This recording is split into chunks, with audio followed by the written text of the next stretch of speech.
This is beautiful. What's going on here today?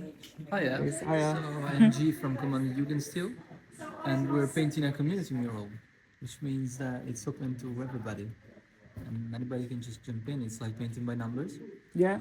and every number corresponds to a color, so you can just come in, grab your pot of color, grab a brush, and paint with us. But this is in Reading Bike Hub, which is just on Broad Street. Is it still classed as Broad Street, or is it onto Kings Road, or Is it King's something? Kings Road? Is it actually Kings King's Road? Road, yes. Yeah. So we're just opposite, like the Botanist. So yeah.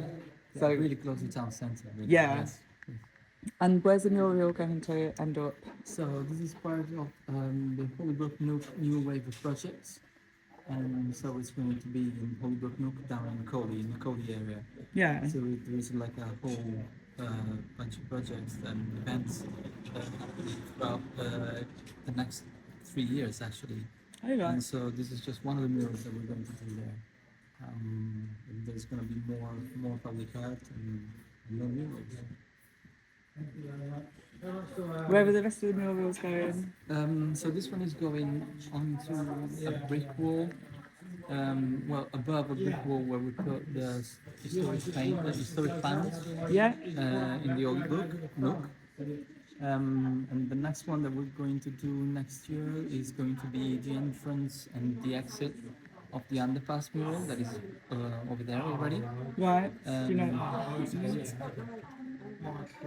It's like, is it the one that looks like Victorian? It's like you're walking into like a Victorian thing. It's possible, yeah. It's called Between Two Waters. Yeah. Yeah, that's the one. That's the underpass. It's literally under the LDR, yeah. And it's leading you into the Holy Brook Nook.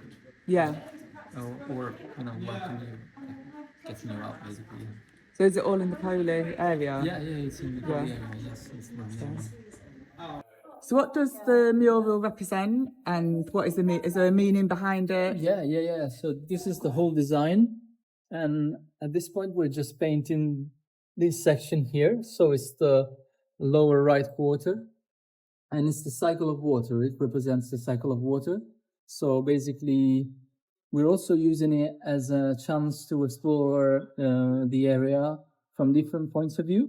Yeah. So you've got a section underwater. So it's like what happens when you're swimming in the brook, what happens when you're looking at your reality from underwater. And then you come underwater, the water becomes air, and you're floating above the space together with the kites. All the animals are local.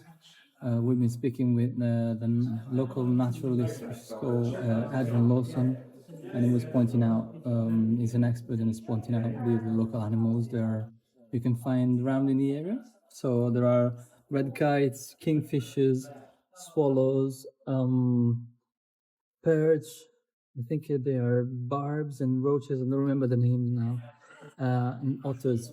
And these two characters, you can already see them in the Holy Brook Nook murals, and they represent the two rivers that are around the area. So the Holy Brook and the Kennet. And you can see them use the space and interact with the animals. I can't wait to see this up. And actually, Yeah, exciting. Yeah. So how long do you think it's going to take to actually complete the painting? So we're gonna be here up until the end of May, and hopefully we'll be able to make it in time. Yeah. Oh, I'm sure. Hopefully we get a... Schedule is a bit intense, so we'll see. Is it? And how are you enjoying it? Like, what have you... Yeah, it's good. I've worked on a couple of murals with Giuliano, and yeah, it's good fun. I like that it's accessible. Like, Yeah. So it is true, like that anyone can help. Because you get a lot of people coming saying, "Oh no, I'm not an artist. I'll mess it up." And to be honest, it's impossible to mess up. We want everyone to contribute, and there's a place for everyone here. So, Yeah. No, definitely. That's so good. Yeah, I'm going to come back. I've got a few more people that I think will be interested in joining in. That's fantastic. Thank you. What about doing some little bits with this really nice turquoise? Yeah. So 29, it's these bits here, and it's these colors here.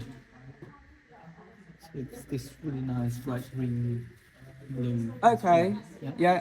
And there is a little bit, round wall, so you can start here with these bits, and then you can move across, and there's more there. So, okay, yeah. Cassie, are you doing the same colour as me? You can, these are all brushes, you can just like come over and find one that suits you. Yeah. Have you got any experience with painting? Some sort. Yeah? Okay. At school. At school, yeah.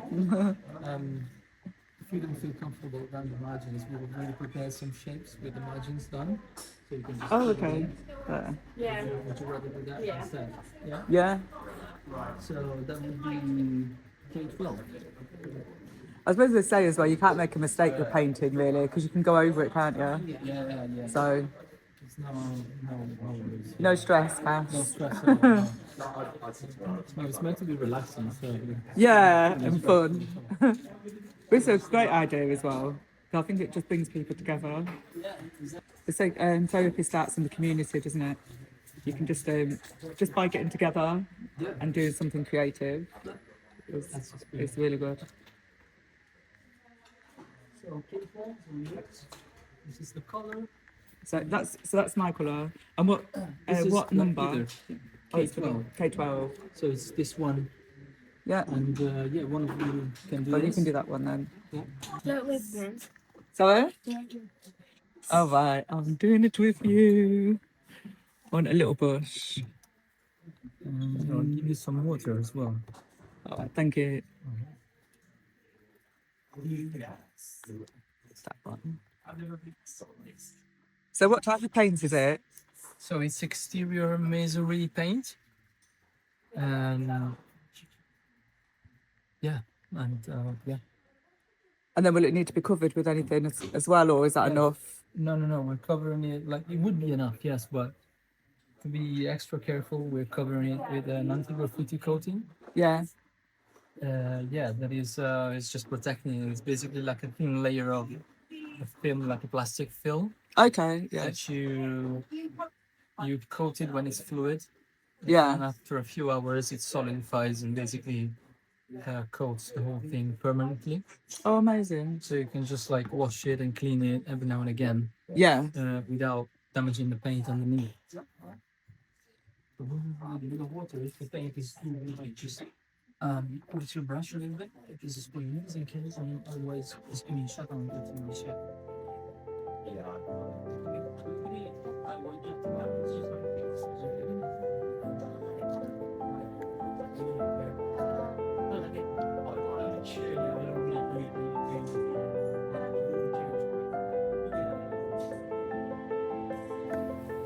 So how did this get started? How did you get started in creating murals? I actually helped Giuliano with as a volunteer with a mural he did. I think it was 5 years ago now, wasn't it? Yeah, Something like that. 2021, yeah. On Reading Hydro. So if you know that area, down by the Lido and Oh, yeah. Caversham, by the weir, basically. There's a massive mural on the side there. And since then, he's just been doing lots all around town. So I always kind of turn up whenever I can. And this time I'm assisting because it's quite a big project and it's only the first bit. It's one part of a much larger project that's happening down at Holy Brook Nook. So yeah, it's kind of all hands on deck. So I've done it a few times, but I feel like every time I see progression, it's really interesting. Like the projects are getting bigger, the spaces are getting bigger, and it's just really nice to see that the artwork's kind of taking over. Yeah. It's a lot nicer to see than the concrete, isn't it? Yeah. It's so lovely to see artwork. Have you got background in art as well? Or? Kind of like large scale art. I do a lot of stained glass work as well. But yeah, and kind of sculptural stuff. So I like working at scale and stuff that involves buildings. Okay, yeah. So yeah, it kind of fits with that for me. Yeah. And where can people find out more about your work? Well, I'll be tagged through Commando Jugendstil on Instagram, and I've got my own page there, which is just a sketchbook page. Oh, lovely. I'll add it to the description as well. Cool. All right, Yeah. thank How did you get started? How did you get this to come? All right. Okay. So it's Yeah. a long story. No, it's just like I've always loved murals in general. I grew up next to one. That was like covering a whole wall of the building where I was growing up. Really. Yeah. And where was So, that? in Milan, in Italy, a Yeah. three-story old building. A lot, like the whole side wall was covered in mural, and every time I was going there, before my parents bought an apartment in there, I was thinking, that's amazing. I would like to do that when I grew up. So I became an artist, a professional artist. I've been working for studios and in Italy and here in the UK, in various towns, Guildford, London, Oxford. And then I started this collective, which has spawned directly from Commando Jugendstil, from the work on my master thesis. The aim was to create community landmarks, community artworks that would have a meaning for the people that see them. Yeah. Like regain control of abandoned spaces in urban contexts. Yeah. And give them new meaning, and include the people that sees those spaces every day in the process, so they feel ownership, they care for it, and that leads to sustainability in the end. Like, because you care for a place and you want to kind of nurture it. Yeah. And like it becomes a more sustainable approach to the whole space. Yeah. And so, we started doing murals, and we've seen that this approach with the community works, and we've been doing several in Reading so far. And so we'll keep going, basically. Yeah, definitely. Please do. Right, thank you. Thank you very much. Thank you. And there's workshops downstairs. Yes. Don't miss out the space downstairs because it's amazing. There is skaters. There is spray paints. There is an actual space for artists, like conceived for artists. There should be Ashley in today. Check it out because it's a huge and amazing space. Hi. So we met at an event organised by Redder Yeah, that was incredible. about how creatives need space. I mentioned I have space. Definitely. We have space. Yeah, I've explored upstairs. Not even fully, but. And then coming down here as well, I'm like, oh God. So this was the old warehouse for the department store upstairs. And when we moved in, I was like, what are we actually going to do with all of this space? Then the skaters came in and were like, can we skate down here? Because we've got nowhere to go for winter. Then the skateboarders were sitting on what I think is a ledge, an edge. They've explained this to me so many times. They came in, started bringing stuff for them to skate on, and in the middle of winter, you could come down and find like 30 skateboarders using this space. You need to look left and right when crossing the basement in winter. And then the graffiti guys moved in. These walls were this hideous shade of green when we first moved in. Yeah. And now they come in and actually you can see it. They come in and respray once a month. The artwork on these walls is just amazing. Can I make my nails on that? If you come down, I can get you some spray paint. It's harder than you think. I've written triage really badly. Oh, really? It's way harder. But it just kind of, for me, what this shows, this was an abandoned building for 5 years, and now it's being used for art, for skating, for skateboarding, a counterculture place, and everyone's just turning up for the community. Even guitars up there as well. Yeah. So, Guitars, library of things, bikes, more skates. They're painting a mural that's going to go Holy Brook, I think. They told me so many times. Yeah. We've got this amazing opportunity with this space, right, to do something good. Yeah. So for as long as we can stay here, we're going to stay here. Our landlord's amazing. He's given this to us on a peppercorn rent for the first year, which means we're not paying rent, but we cover our business rates. Yeah. So it saves him $113,000 a year. But not unfairly, he needs some money at some point. Yeah. So we need to figure out how that works. Probably going to start a crowdfunder at some point. But yeah, this is. I unintentionally opened a skate park in my basement, and now my basement is smaller than I am. When you look as well, you just go, I think it's almost like a mental health book because a lot of these things are really good for your mental health. Yeah. And it's bringing the community together as well. So I can imagine you've got quite a mix of people and quite quite a broad range of people because it's by interest. Yeah. And it's really interesting now. I find that I can normally tell what someone's coming in for just by their state of dress. Like how we all identify with tribes. Like skateboarders look like a certain type of person. The skaters look like a different type of person. Yeah. The bikes look like a different, and there's diversity within those groups.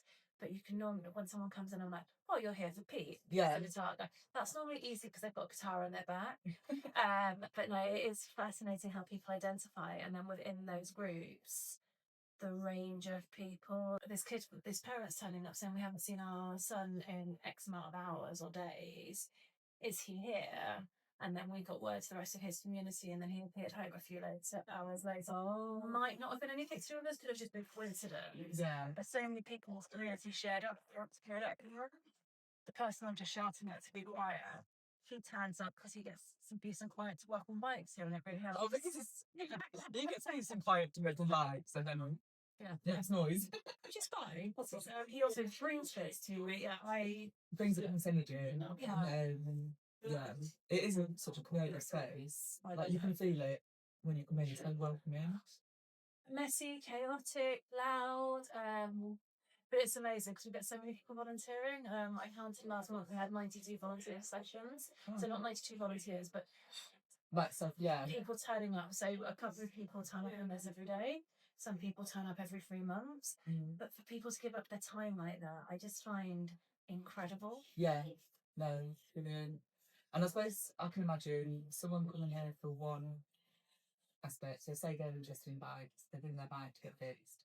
And then they might discover they want to have a go with the repairs or the artwork. So someone came in this morning just before we were open because I was doing some work. I was like, do you have a seat post for a BMX bike? And I was like, I have a route through. And then we were chatting and I was sending back the space and they were like, oh, I used to spray paint. And I was like, oh my God, let me show you this. Yeah. And then he saw the skating stuff and he's like, and I'm a skateboarder. He's like, you are my key. So I'm making all through here in the bike mechanic area and then doing a bit of skateboarding. But he's just moved to the town. Oh, this wonderful woman called Angel who's just moved over here with her wife. She's from America. And she's volunteering. She was working on rockets. No. I know, so really cool. And like she's just moved here and her wife's got a job, but she's left her entire circle of people, completely different continents. Yeah. And we might not be her forever home, but she doesn't know this. She's like part of our group now. Yeah. It's what she doesn't want to be. And it's just really nice. Yeah. And then we went for drinks after work, which we do a lot. My son was about to knock my wine glass over. She's the only one that noticed. Oh. It's like, here, let me take that for you. And I just think it's really nice. And I probably mentioned this to you like a million times when we met last time. I have a 5-year-old and he is amazing. He is a little ball of energy. Yeah. And the community is raising him. Some of the skateboarders were like, I stayed open for a little bit and they taught him how to skateboard. Yeah. Someone else has given him a scooter. He's got roller skates upstairs.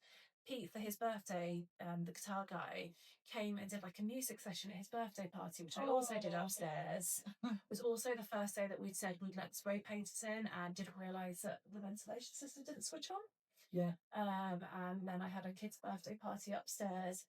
And I was down here being like, oh my God, this is full of fumes. How do we get this out? Yeah. I was quite scared when we lit the candles. It was really good when getting everyone to leave because they were like, we're going. Yeah. But yeah, I am amazed at what this place has become in 9 months. And it must be amazing for someone that comes that is just new to Reading. Because I came from Manchester to Reading. Oh, nice. I got to live in Blackburn Darwin, mate. Oh, did you? To be able to come somewhere like this and meet people with similar interests just so easily, because it's not like you've got to pay when you come through the door. There's no. If you're skateboarding or skating, there's like a £5 admission fee just to cover things like lights. Probably should be more money, but at the moment, while we're on this pepper one, we just want to pay that kindness forward. Yeah. But like you said, you can come in, and there's also seating. If you're having a tough day with your kids, There's loads of toys here because of the aforementioned 5-year-olds. Yeah. But there's toys that they can just sit and play. If they're having a meltdown, just come and sit down, you know, have a breather, because if we've got the lights on anyway, what's the harm? Yeah, that's it. I mean, I came in and I was doing a little bit of painting, and then next thing I had someone having a meltdown on the phone, so I just sat there and yeah, we're just able to sit there with space Yeah. and to just talk, you know, no pressure. There isn't. I think sometimes we get a little bit frustrated with people not taking advantage, that's not quite the right word, but they come in and they have expectations that we'll drop everything to help them. Yeah. Actually, we've got 9 bikes queued before you. Yeah. Do this, or it's just a 5-minute job. Like, I get that, but I've got to discern everyone around it, and then they don't want to pay at the end of it. And I'm sort of like, I know that not everyone has money, Yeah. but also having like a little bit of patience and kindness for the That's people it. that are doing it. That was so busy as well, wasn't it? Because I was here, the bike had opened at 3 o'clock. That was not busy compared to a normal. Is it not? It was so busy. For me, I was like, oh my God. It gets long. We've got a load of people that want to be mechanics, but not so many people that want to help with front of house. So James, the very tall guy that you saw walking around, an amazing recently helped him organise and do front of house. And Heather comes in and does front of house, and Claire, but it's mainly just the 3 or 4 of us. And when you're trying to protect the mechanics as well, it's everyone's chipping in, which I find is amazing. Yeah. And I've probably go right on the high street, really. We're right in the centre of town, but it's easier to do the finder. Yeah.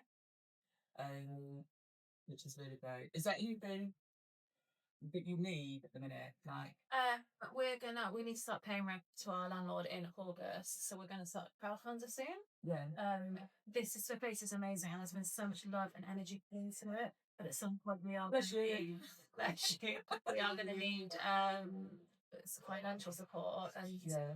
it doesn't have to be a lot. It could give 10 or 100 or 1,000. If someone could give me a few £1 million, I'd be very grateful. But I think we all support stuff like this a little bit more. Yeah. And if people want to volunteer and be part of this or have ideas on how to make it work, just rock up. That's how this whole process works. It does feel like a real community space. But then the whole community is got support. Yeah. Brilliant. My name's so glad I made it in. Yeah, it's cool, isn't it? Yeah, I'm gonna come back.